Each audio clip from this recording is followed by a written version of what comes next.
우리는 자주 하지 않는 일은 직접 해결하기보다는 전문가를 찾아 해결하곤 하는데요.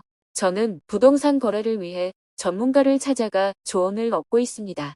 여러분들은 부동산 거래에 대해 얼마나 알고 계시나요? 요즘 들려오는 소식은 부동산 거래 시 아무리 잘 확인해도 입을 수 있는 피해가 있다고 합니다. 피해자들은 이 방법을 몰라 대출금을 다 갚고도 집이 경매로 넘어가는 일도 있습니다. 누구나 한 번쯤은 하게 되는 부동산 거래, 꼭 알고 있어야 하는 정보가 있어 알려드립니다. 영상 시청 전 먼저 구독과 좋아요 한 번씩만 부탁드립니다. 안녕하세요. 복지 김 여사입니다. 누구나 한 번쯤은 결국 하게 되는 것이 있습니다. 바로 부동산 거래인데요. 자주 하는 것이 아니라서 대부분 잘 모르고 부동산에서 시키는 대로만 하게 됩니다. 전월세 계약이나 집을 매매를 하게 될 때 주의하지 않으면 큰 피해를 입을 수 있다는 사실 알고 계셨나요? 분명 부동산 거래할 때 등기부 등본도 잘 확인하고 거래했는데도 사기를 당하여 집을 날릴 수 있습니다. 등기부 등본을 보면 표제부, 갑구, 을구로 구성되어 있고 표제부는 해당 주택의 위치 정보이며 갑구는 현재 주택의 소유권을 갖고 있는 주인의 정보와 압류, 가압류에 대한 내용을 확인할 수 있고 을구의 경우 은행에서 돈을 빌렸는지, 즉 근저당이 잡혀 있는지와 전세권이 잡혀 있는지를 확인할 수 있는 권리관계의 이력이 포함되어 있습니다. 등기부 등본이란 우리가 사용하는 주민등록등본과 같다고 할 수 있겠네요. 실제로 부동산 거래로 큰 피해를 입은 사례 소개해 드리겠습니다.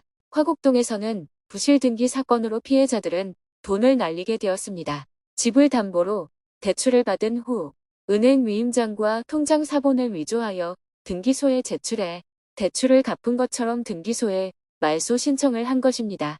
이렇게 은행, 대출로 집을 구매한 후 이 사건의 범인은 과거에도 부동산 관련 서류를 위조하여 총 11억이 넘는 돈을 빼돌린 것으로 드러났고 피해자들은 등기부 등본을 잘 확인하고 근저당 설정이 아예 없는 것으로 문제없는 집이란 것을 확인했지만 은행에서는 근저당을 복원시켜 주택을 경매로 넘겨버리게 되었습니다.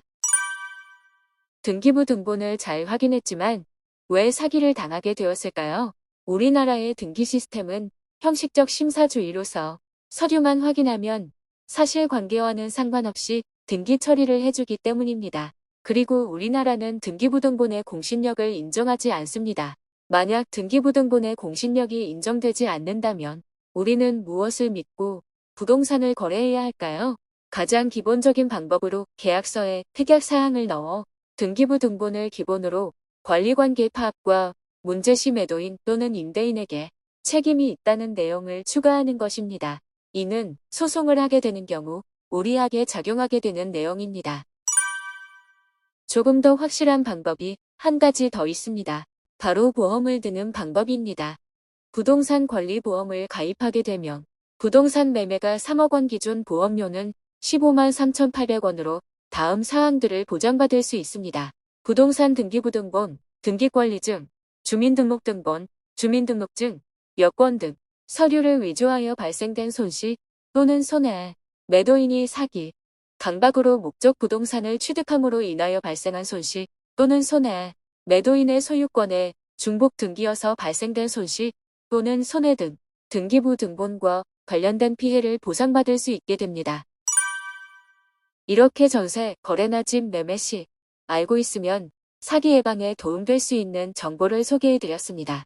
등기부 등본을 꼼꼼하게 확인해야 하는 것도 맞지만 혹시 모를 상황에 대비할 수 있도록 부동산 권리 보험을 활용해 보시길 바랍니다. 다음 영상도 여러분들에게 도움되는 정보를 알려드릴 수 있도록 노력하고 있습니다.